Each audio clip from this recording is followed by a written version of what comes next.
This is J. Krishnamurti's sixth public talk in Ojai, California, 1966. I believe this is the last talk. And tomorrow afternoon at 3 o'clock, there'll be a discussion. If it doesn't rain.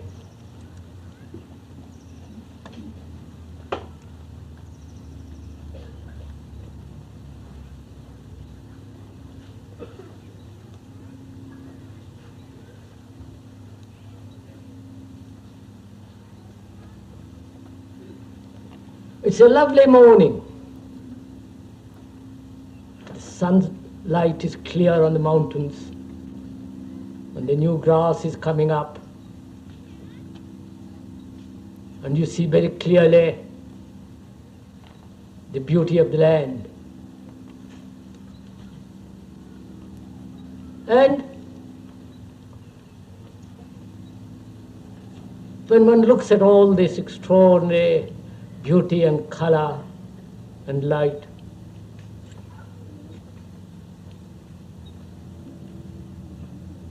there is a joy, there is a sense of freedom. And naturally, one asks, what is beauty?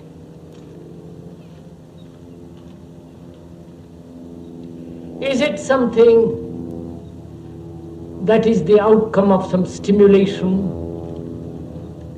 an appreciation of an object,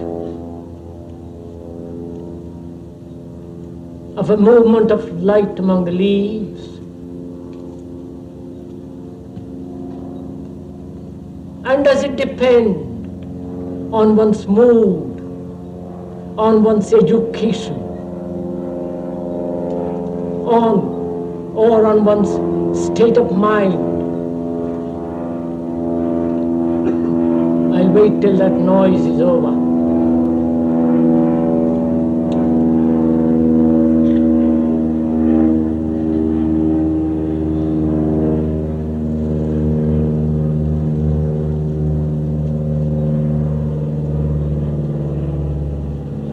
Is beauty awakened by an object?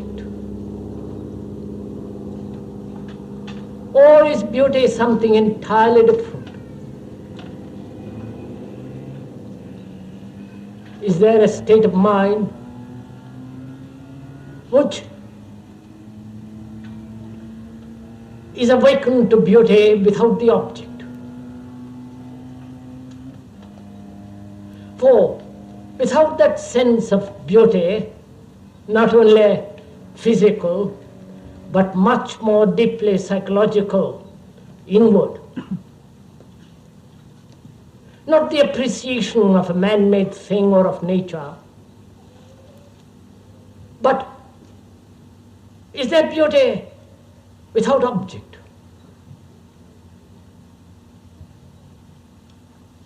Without these mountains, without the light, without that clarity which exists especially in California, is there beauty beyond all that? For without that sense of beauty, which can only come when the mind is completely at rest, quiet, undisturbed,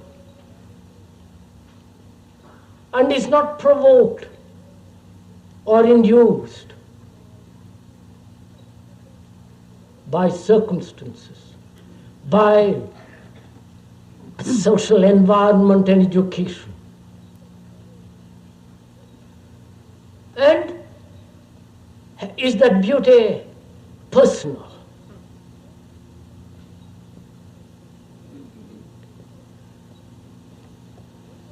Is not beauty something that comes when there is freedom, total freedom?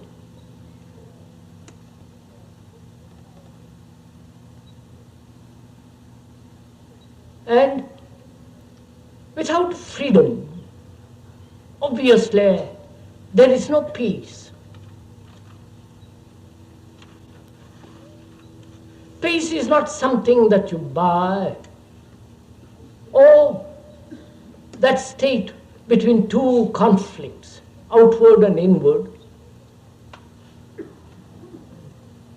but that comes when the mind is no longer harassed, no longer driven by any impulse, is not concerned with its own peculiar self-centered activity. Then there is that freedom. And that freedom is very difficult to come by. And unless that freedom exists, there is everlasting searching, asking questions, gathering information and knowledge and experience, piling up memory endlessly. And this search that one indulges in, searching for truth, searching for love, searching for companionship, searching for happiness, searching for something beyond all this, surely exists only when mind is seeking out of its immense dissatisfaction, satisfaction.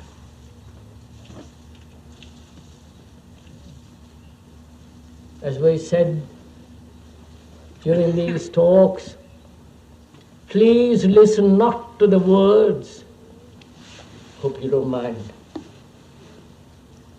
not to the words or to the phrases or to the cunning thought cleverly developed, but rather listen to discover for yourself a state of mind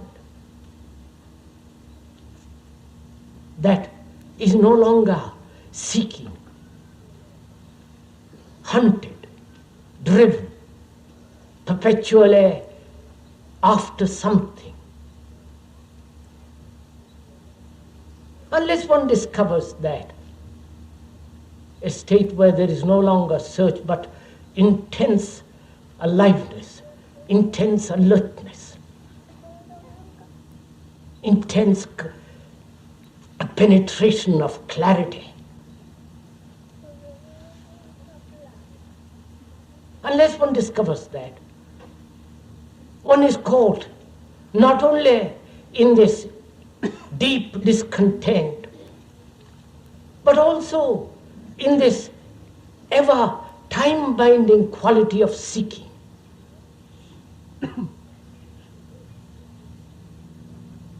And as most of us, right through the world, are very, very disturbed and discontent,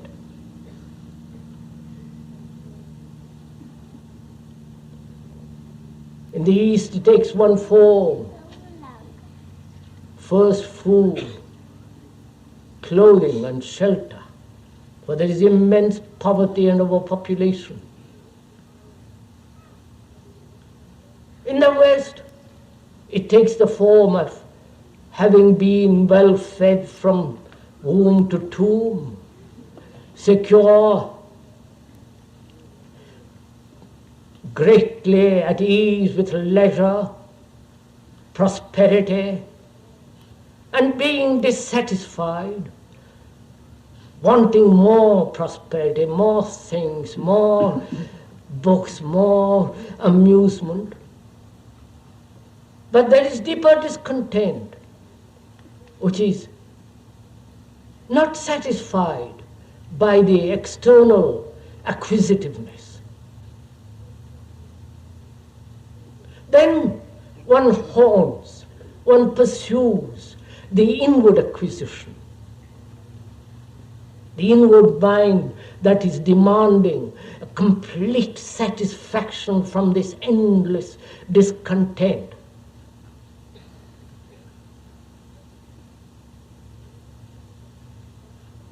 And so we seek something that is enduring, satisfying, calling it by different names: God, truth, bliss, happiness, the things that one invents, the symbols that one has. The pictures, the paintings, the music, the museums, the endless forms of outward expression which will be satisfactory. Sexually, psychologically, intellectually. That's what most of us are seeking.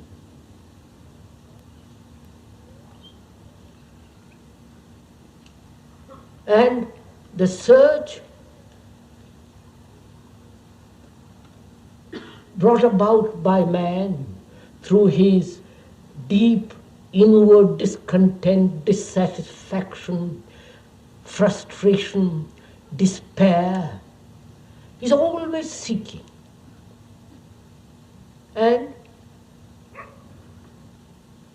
the very seeking brings about its own conclusion.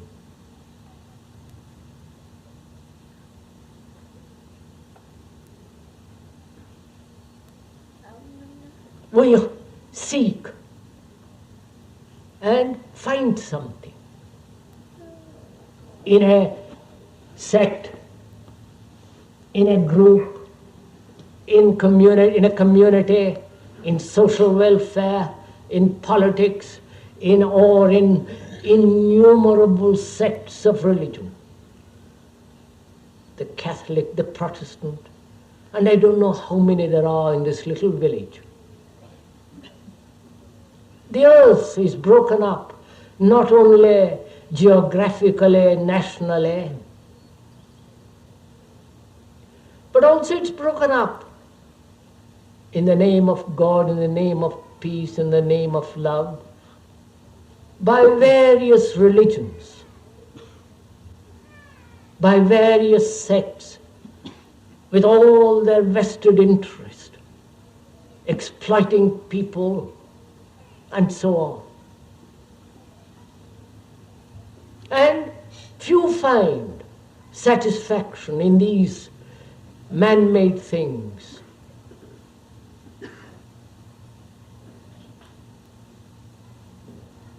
In books,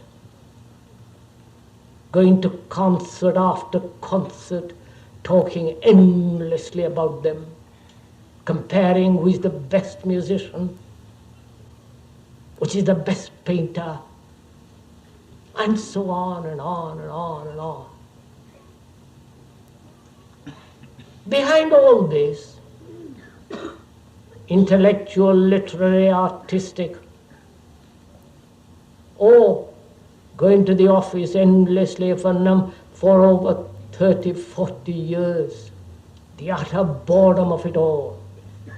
And through all that, everyone wants something to find that will be utterly, completely, wholly satisfactory and gratifying.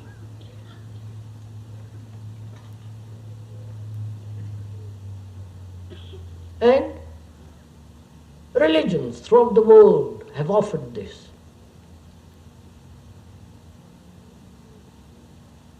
They've offered gods, beliefs, dogmas, rituals, and in these there is great pleasure, there is great gratification, and having found that gratification, we stay there.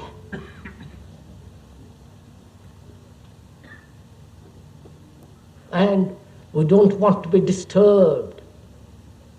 We don't want to be questioned. We have built a house which we hope will be permanent, lasting, and we are afraid of any storm, of any movement of life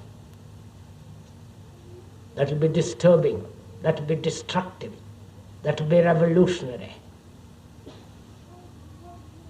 And this we call seeking reality, God, happiness, and so on. So first, one must understand this discontent.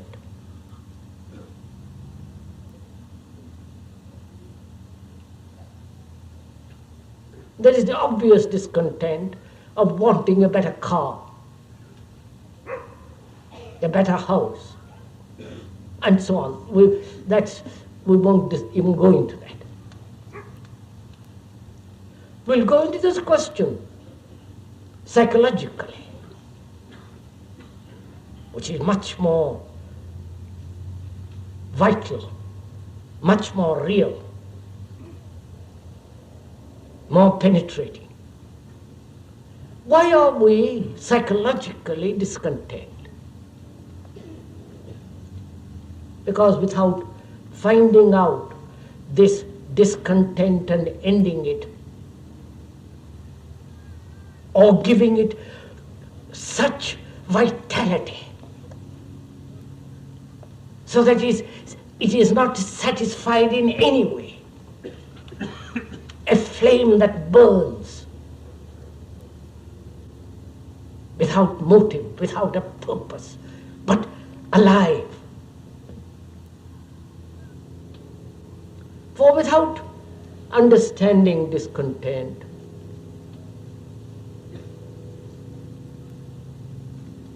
the search has no meaning.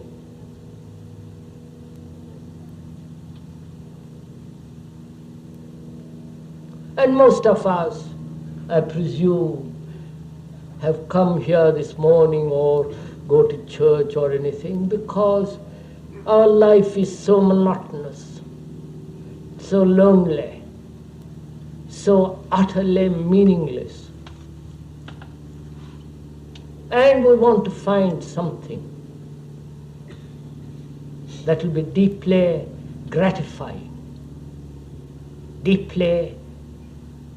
that will bring about deep content.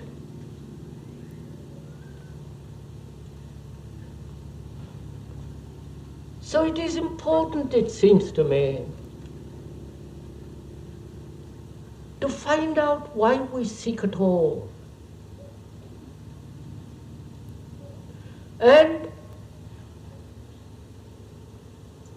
what we are seeking. And from what depth does this search come into being?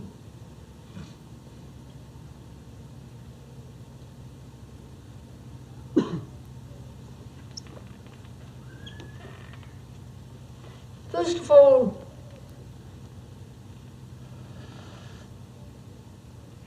seeking is so utterly false.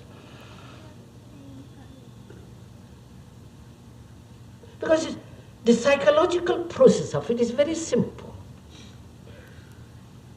I seek because I am dissatisfied. I am confused.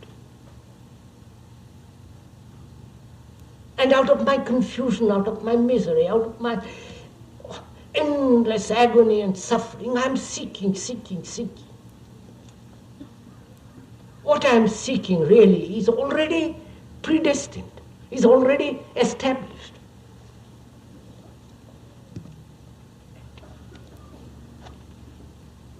Is already found, because I have projected what I want already.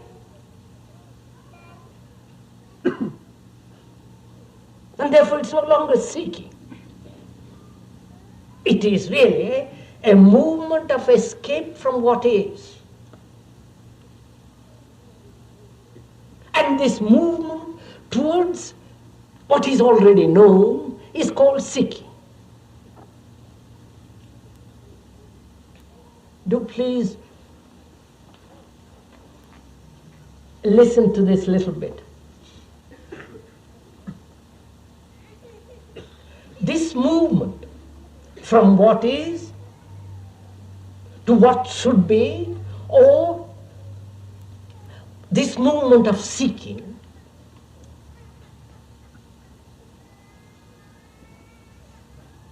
is a movement which is essentially static.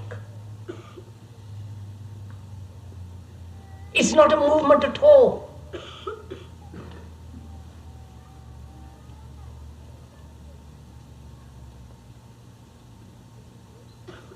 And yet we're caught in this. I join this, and I don't find satisfaction, discard it. And I go from one trap to another, to one teacher to another, one book, one system, one philosophy, one psychologist, analyst, and bishop, move. And this movement is what we call seeking.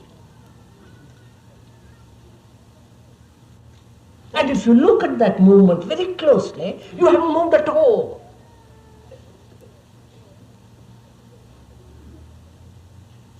You are where you were, and you are always going to be there.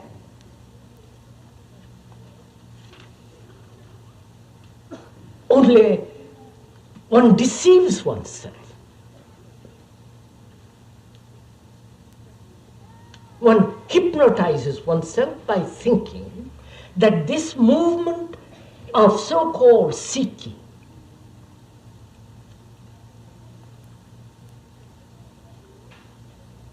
gives a certain vitality, certain inquiry, certain movement from what is to what you want to discover, which is already fixed.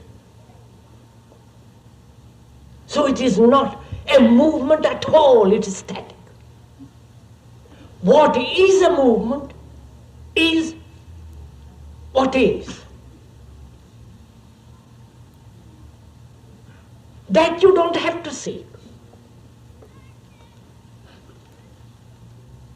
Am I making myself clear? Yes. Good. Please do observe yourself. These words are merely a mirror to see what is actually, to see in that mirror what is actually taking place in yourself. Otherwise, what you hear will have little value.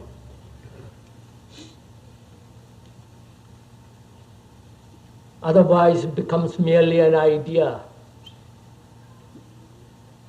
Then you will interpret that idea and ask how it should be put into action.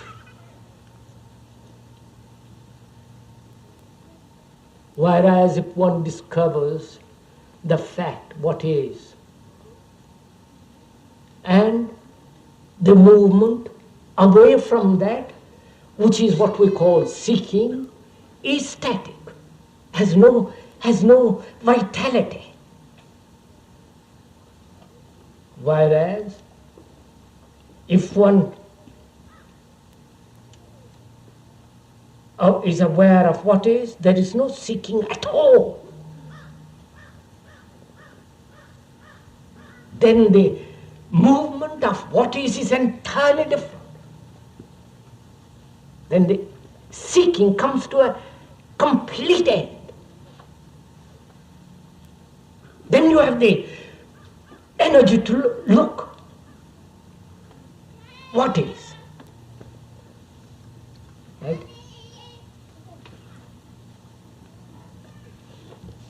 So,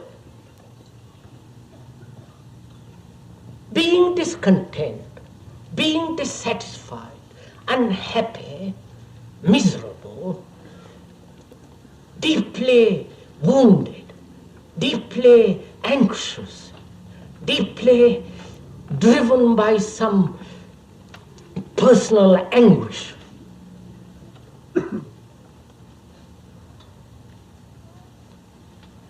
which is a fact, which is what is.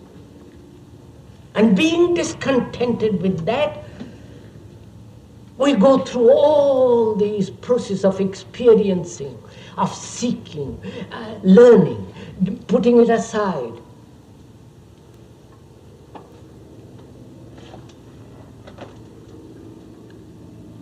So,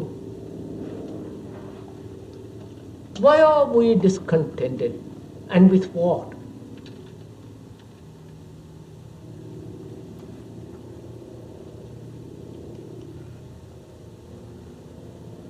Please answer the question to yourselves. The speaker will go into it, but you have to answer it for yourself.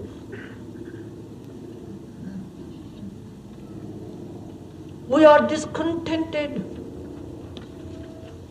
through comparison.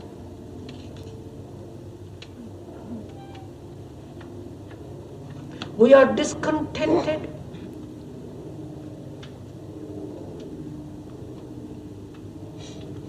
to bring about a change in what is.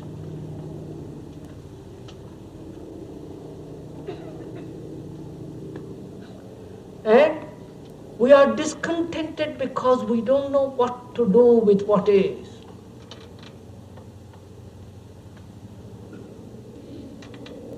And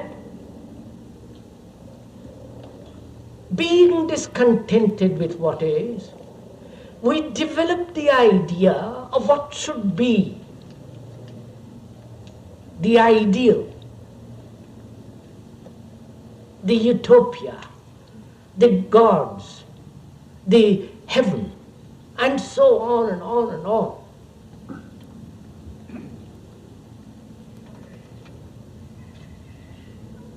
So, our action then is based on an idea, and the approximation to that idea is action. Then, I am discontented with what is, and I want to be something different from what is. The idea being rational or irrational thought put together as an idea or an ideal, and I have that ideal, and that according to that ideal I live, which is called action.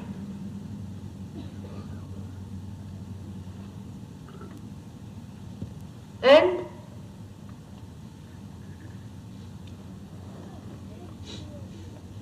there is conflict between what is and what should be.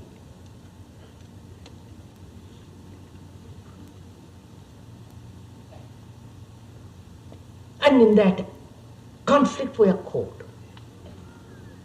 And all our questions, demands, searching is that, between what is and what should be.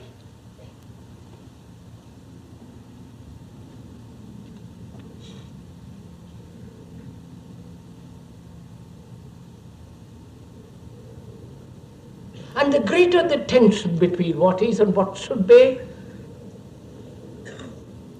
the greater the neurosis. And also greater, if one has the capacity to express that conflict verbally. In the theatre, in music, in art, in so many ways, literature and so on.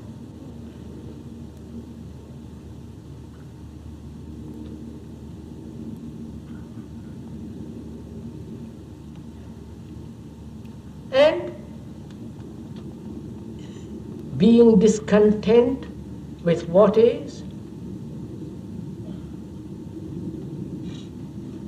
we invent gods, which becomes our religion. That is the escape we have from what is.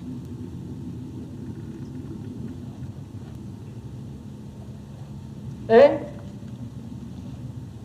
is it possible to radically change what is. That is the real search, not the other.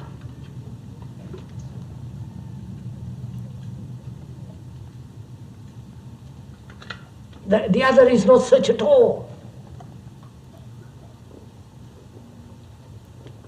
Is it possible to totally bring about a mutation in what is?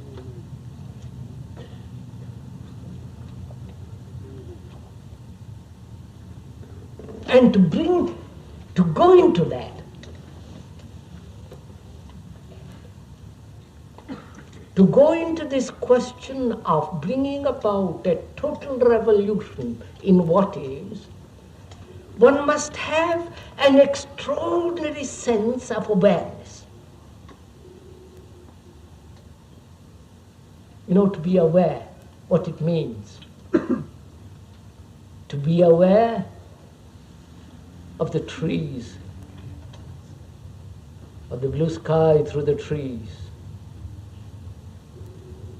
of those hills beyond, of that noise of a motor, of the colors that are there in front. Just to be aware. And to be aware so choicelessly, you know very well that you can't change it. You can't change the mountains, except a bulldozer. You can't change the beauty of that sky. But when we are aware of what is, we want to transform it. We are endlessly active about it.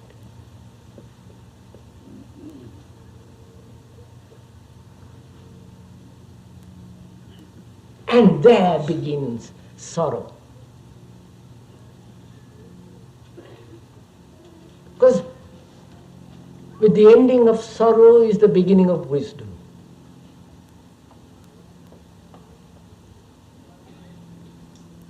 And the ending of sorrow is the understanding of what is. And the understanding of what is can only come when you observe, when you are aware, when the mind is incapable of wanting to change what is, which doesn't mean it is satisfied with what is.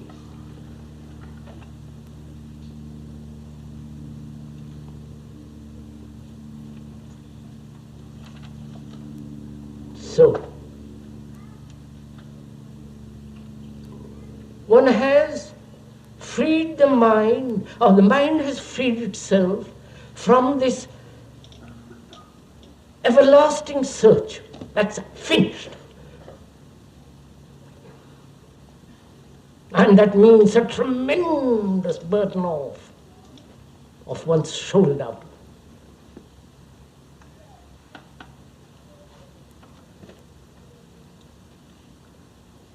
Then being free, you can look.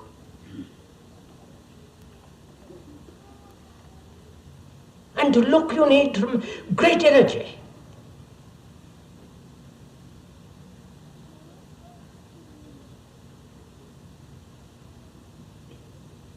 And that energy comes only when there is this awareness without conflict. This awareness in which there is no conflict of any kind. Just observation. And there will be conflict only as long as there is the observer and the observed, which is what is. But what is the observer. Please don't learn phrases,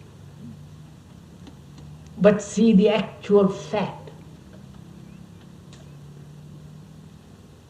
Then you will find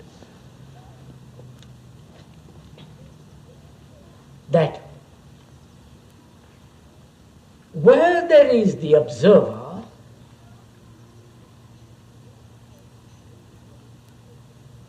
the center, the sensor, the experiencer,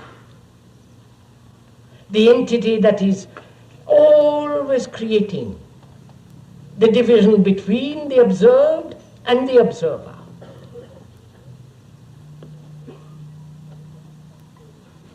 And as long as there is an observer, there is no freedom.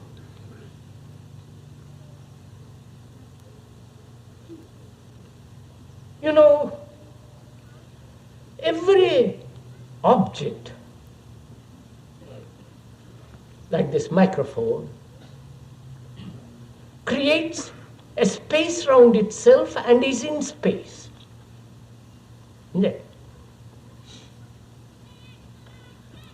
The object,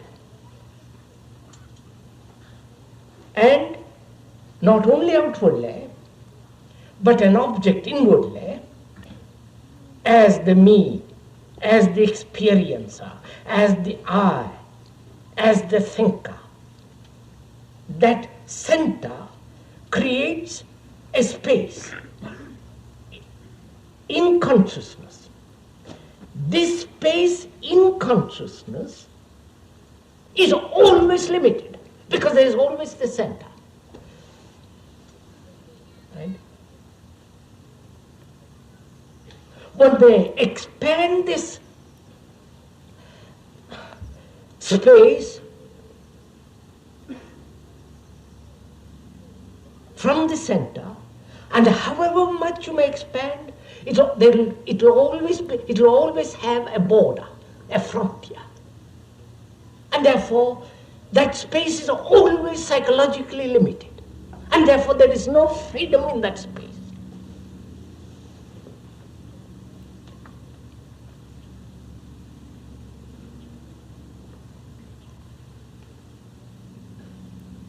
And that center, that observer, is obviously memory.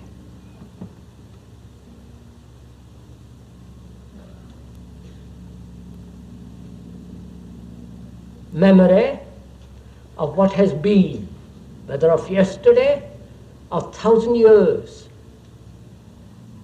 That center is the tradition. It's the conditioned state which has been put together by time, both chronologically and psychologically.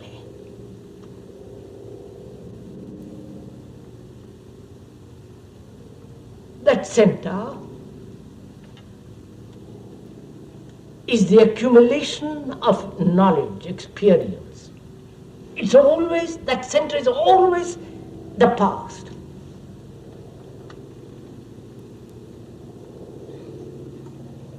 Understand?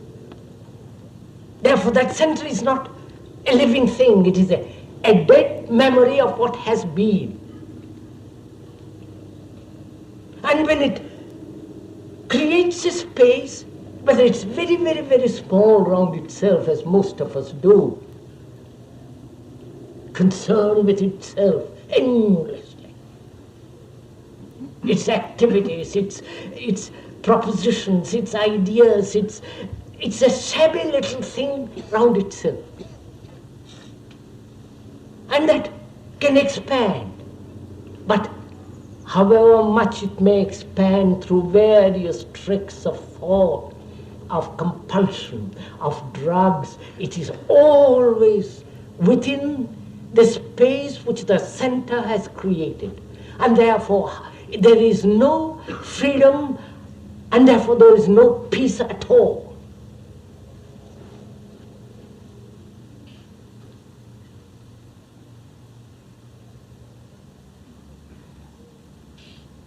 And when one observes that only when there is space, there is freedom.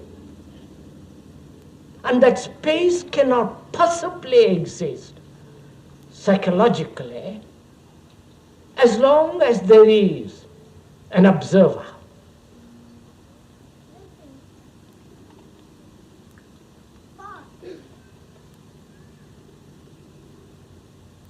Right?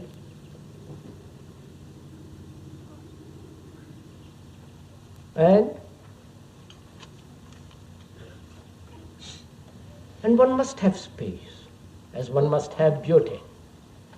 Beauty which is not man-made or nature, which is not a stimulant, which is not stimulated, which is not the product of thought, as love. And without that space, and having no freedom, man is everlastingly seeking, searching, wanting, hoping, thereby living in endless sorrow and misery. This is a fact. You can observe it psychologically if you see yourself in a mirror, as in a psychological mirror. If you observe very, very, very closely, this is what's going on.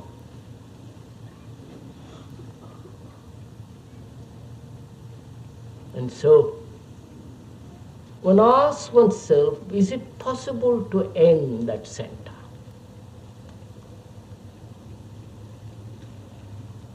Not through time, not through gradually getting rid of it, which is through time, chipping away little by little by little till there is no end. That involves time. When there is time, there is no space.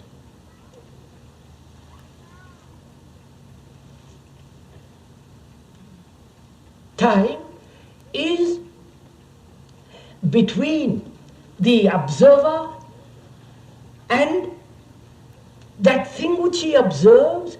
That interval is time, and that interval is always static. Oh, come on.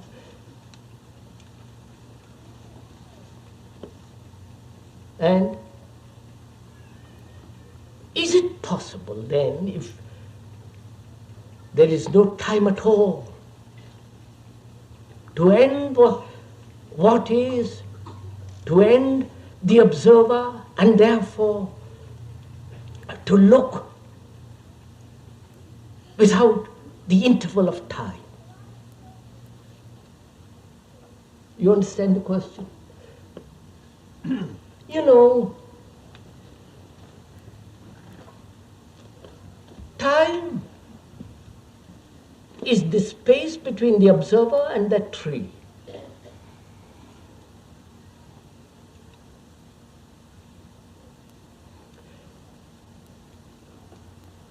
The observer is static and the tree is static, psychologically.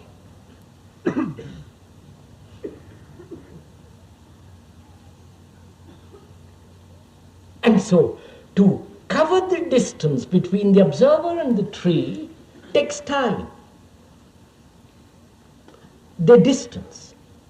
And that distance, which has been created by the observer and the observed, is always static, is always stationary.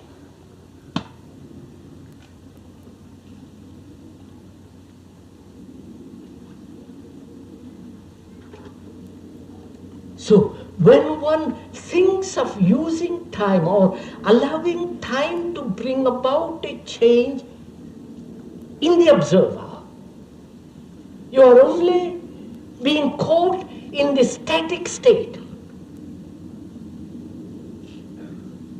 So when you discover that, then you ask, is it possible to change instantly what is? You understand my question? Please, we're using the word understand, not verbally, not intellectually, but actually see what is taking place, step by step. So one asks, is it possible to end the observer who creates a space around himself and the object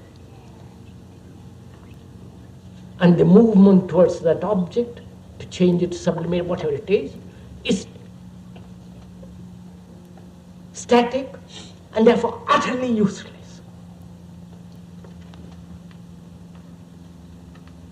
And then how does one bring about a revolution in what is? The center is violence. I'm taking that as an example. It isn't really an example, it's a fact. One is violent. That's a fact. And the movement towards non-violence is static movement. It's no movement at all. Now I explained that previously. So our question is then, is it possible to end violence not through time but immediately?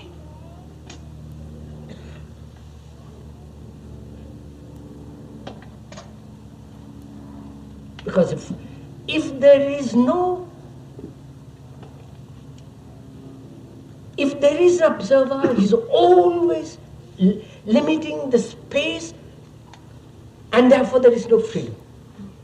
Therefore, as long as the observer exists, every form of attempt to transcend it, to go beyond it, is still a waste of time.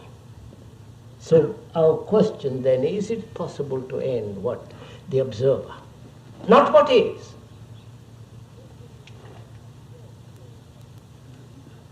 When there is no observer, there is no what is. It is the observer that creates what is.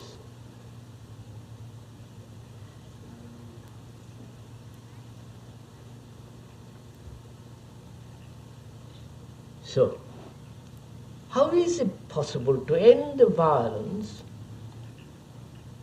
aggression, all the rest of it, the immense hatred that one has stored up, resentment? How is it possible to end it so that one is completely, totally free of it?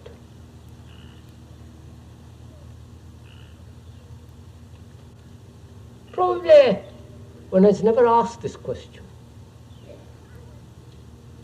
Either one has said it, one puts up with it, gets used to it, and carries on. But if one puts that question, either you put it casually, or you put it with intention to find out. Therefore you become very serious.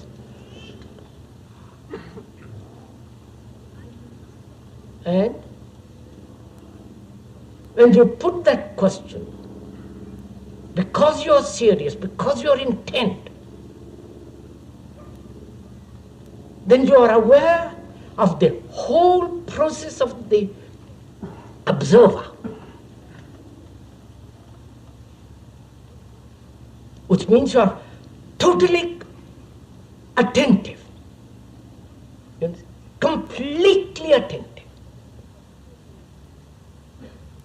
And in that attention there is no border created by the center. And when there is complete attention, there is no observer.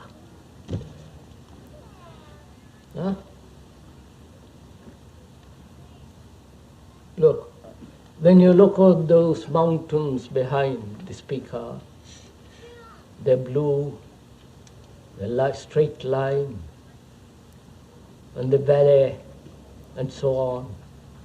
When you give your complete attention to look,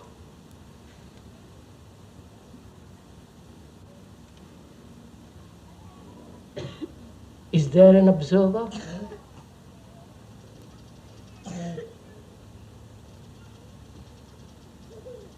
observer comes into being only when in that look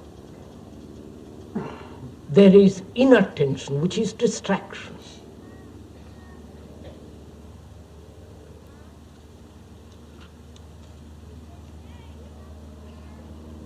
So, only total attention brings about the cessation of the observer. And when there is this ending of the observer, there is the ending of the thing which he has created as what is. Because, as we said, the observer is the observed. Right. Now, we have in this way eliminated all conflict of search. We have eliminated all conflict between what is and what should be. We have put away the observer, and therefore there is attention from it last a second. That's good enough. Don't be greedy to have more. In that greed to have more, you've already created the center. And then you're caught. In that attention, there is no seeking at all. And therefore there is no effort. So the mind becomes extraordinarily alert, active, silent. It is not the silence brought about through conformity, suppression, control. That's not silence at all. It is not a state which is the result of some absorption in something, like a boy, like a child being absorbed by a toy. And then only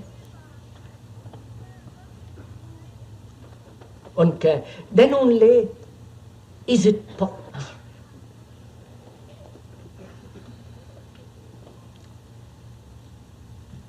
then only can the mind be in a state of no experience.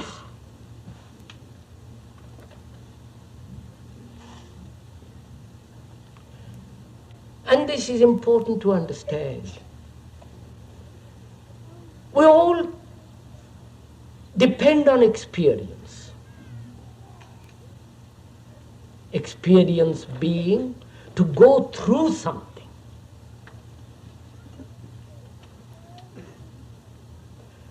We all depend on experience to keep us awake, a challenge, a question, an external impetus, influence, to keep us awake. Naturally, for the moment, that challenge, that external force keeps awake for a few minutes and one goes back to sleep. So one depends constantly on experience to keep awake. And when one realizes that, you reject all outward stimulus, all outward or inward experience. Then one can ask, can the mind, I'm making it very quick because I must go through it, can the mind be so intensely alert without experience? And if it is made alert through experience, it is not alert. Obviously. If an experience makes me love, then it's not love. Behind it there is a motive.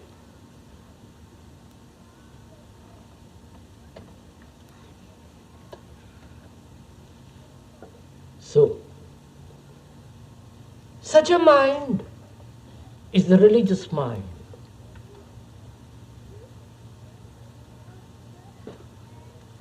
No longer seeking, no longer demanding experiences, is not caught in visions.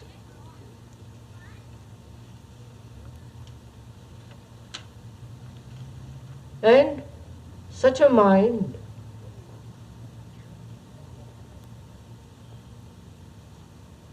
has an activity totally different, at a different dimension, which thought can never possibly reach.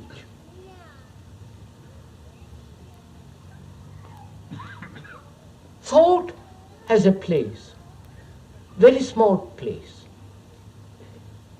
But when one realizes that, thought has no place at all. Which doesn't mean you live on ugly little sentiments, emotions.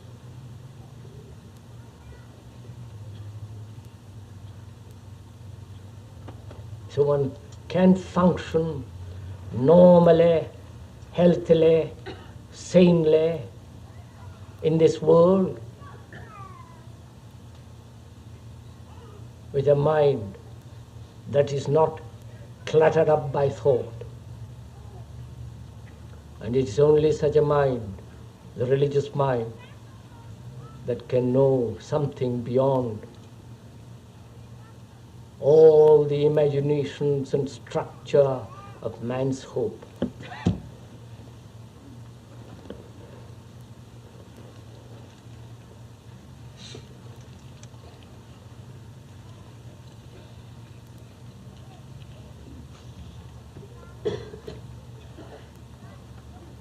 Do we ask any questions?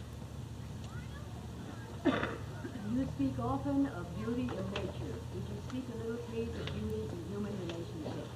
Would you speak of beauty in human relationship? You have often spoken of beauty of nature and so on, of beauty in relationship. What is relationship? Relationship is between the two images. I must be quick, otherwise we can drag on. Between the image that I have about you and you have about me. That is what the images have relationship. You have hurt me, you have wounded me, you have dominated me. I have had pleasure, this and that. That is the image. And equally you have an image about me, and these two images are constantly meeting. And that we call relationship. In that there is no beauty, obviously. And to be free of that image is to be free of the observer, and so on.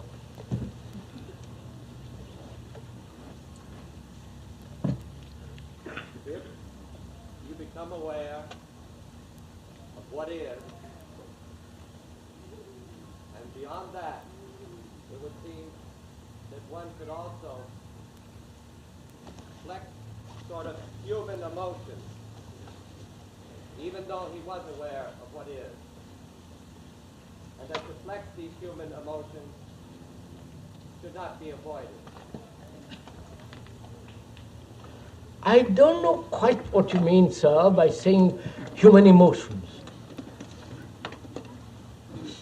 Human emotions are aggression, which is part of the animal emotion. You mean to say you shouldn't be avoid aggression, violence?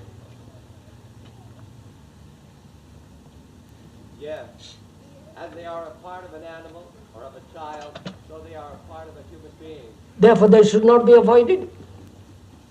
Yes. Yes.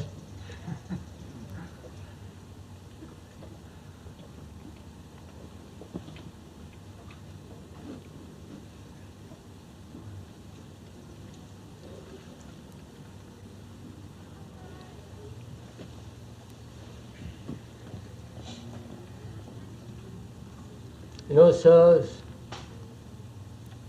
there is no end to talking, to words, to attending meetings and reading.